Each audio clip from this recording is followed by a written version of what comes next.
好 Hi everyone, I'm Celine. Welcome back to my channel and Merry Christmas. If you are looking for starting your own company or wanting to earn some passive income by creating some side project, this video might be useful to you. As you guys know, I'm a full-time entrepreneur. Most of my time learning how to build a business and actually building it.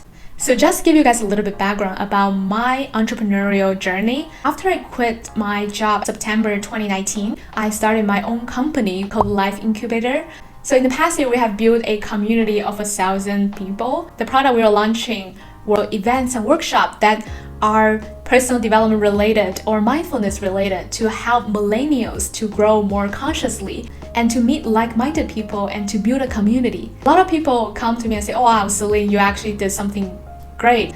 But I really want to be honest that we did not really achieve product market fit. We also did not find a sustainable way of expanding our business. So this video, I really want to share with you guys about the mistakes I made in 2020 and also share some tips for you guys to not make the same mistake I made in your business. So the first kind of learning I had was good product does not mean useful product. So why we are talking about product here? First of all, a lot of successful business we see nowadays really start from a useful product, that a product that people are using and love to use. I want to make a distinction here between good product and useful product. For example, good product is something like, organic food. It's good for your health, good for your well-being, but we will not necessarily buy it, probably because of the price or the taste or other things. So good product usually have really good content, but it's not necessarily a useful product. In the beginning of my startup journey, I was more focusing on building a good product. So for example, a business partner and I were focusing how to develop courses that have good content. Later on, we started to find that we will spend a lot of energy, time to make it work, really do a lot of marketing, to do a lot of point-to-point sales. I was really more focusing on how to develop good content. I lost my sight of whether or not this product is actually useful. So in October, my business partner and I made a bold decision that we are gonna do a startup 2.0. We are starting from scratch. To put down all our assumption as a life coach, to really listen to what people need and to develop MVP and iterate our product to build something people love. So we just did a beta test several weeks ago, and we attract 100 people in just 5 days without really pushing anything or doing a lot of marketing. That's an early sign of this product might have better product market fit than the product we developed before. So if you're building something right now, or if you want to build something to start a business, look at how hard you need to market this idea. If you are spending a lot of your time doing marketing and sales, it's probably a sign that your product is not useful enough to achieve product market fit. So the second lesson I learned is to talk to people who do not like your idea, who do not agree with you, or who do not understand what you're building. Talk to those people. Still remember once I talked to one of my friends who is a venture capitalist. I was explaining my idea about this course, program-based personal development course, and it's super good and people get transformed here. And we're aiming for 100 people at one session per month, and after a year it will be 100 times 12. He looked at me and look into my eyes straight and say that the things they're doing has no commercial value at all. No commercial value at all. I was definitely triggered, but one capacity I started to develop was also to listen through why he said that. So when I started to understand why he said that and what kind of ideas and belief made him think that, what kind of a knowledge made him think that, I started to find my blind spot in entrepreneurship. Also, in the middle of this year, our business achieved success back to March, and I started to create this business plan, 10, 15 pages, trying to approach some investors in the education space. And they're saying, oh, this is not like what we're looking for. It's not gonna have exponential growth. At that time, it was hard to accept. But my business partner and I really started to notice what business we're actually building. what is the reality of our business. I really came to a realization, I think, several weeks ago when I attended a women conference hosted by Y Combinator. And one of the founders, she distinguished two kind of business. One kind of business is called venture-backed business. So it's basically this business need to have a lot of capital to invest in the beginning, and it usually have this exponential growth. And another kind of business, which is lifestyle business, it is a business that usually do not require a lot of funding to start. Just like the life incubator we're building, we can just use the money we generated to reinvest in some basic operation fees and things that we need to use on a daily basis. So we were building something lifestyle, not venture-backed. That took me a year to realize that, which was funny, but yeah, that's the truth.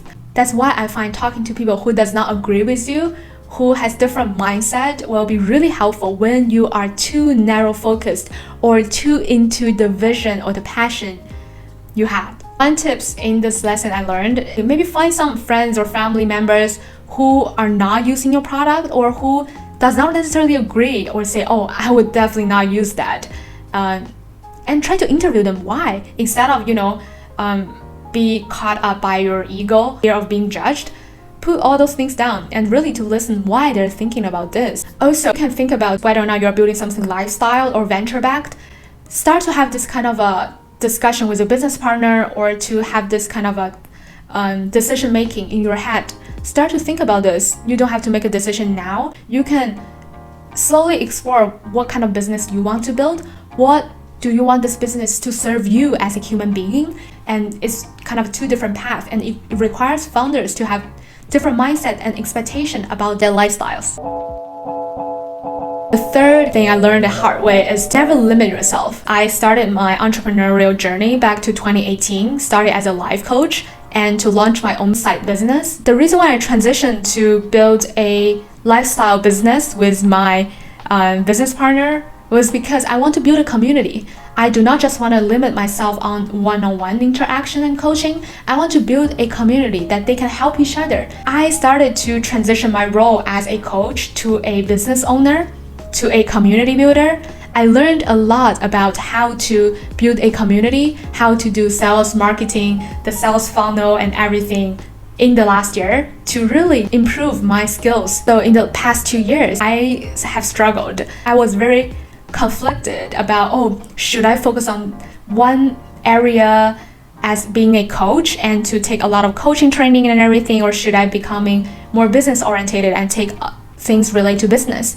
I was struggling along the way, but in the end, I came to the conclusion that I do not want to make a conclusion right now. I do not mind of having multiple identity, multiple type of work in my daily life. I actually love it. Keep challenging yourself, especially if you're doing a startup. You gotta do a lot of different things at the same time.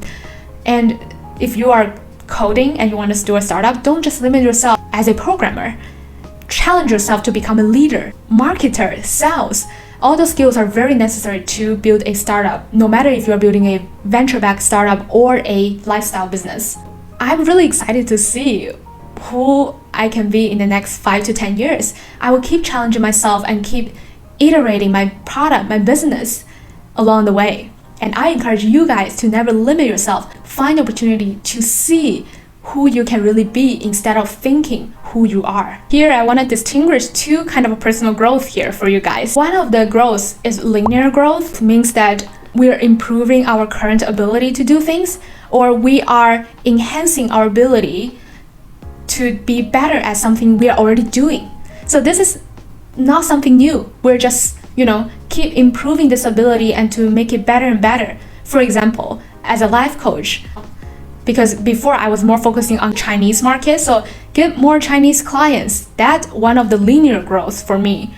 Another kind of growth, I would call it transformative growth. So for transformative growth is something that you are not doing it based on your experience. You are doing something totally new. You do not know how good you will be in this area, but it's something you never really tried.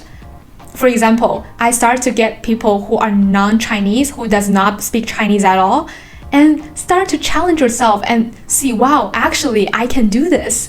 This is something I would call transformative growth. I think both two kind of growth are important. We need both linear growth and transformative growth. But if you are only doing linear growth, we easily get caught in our comfort zone. We are identified with this type of work. And this is something that is a little bit dangerous when we become fixated about our identity and our belief about who we can really be. One tips for you guys, if you are only focusing on linear growth, try something transformative. Try something that is not based on your experience of how good you will be or how good you are already, but to experience this with uncertainty, to explore whether or not you like it.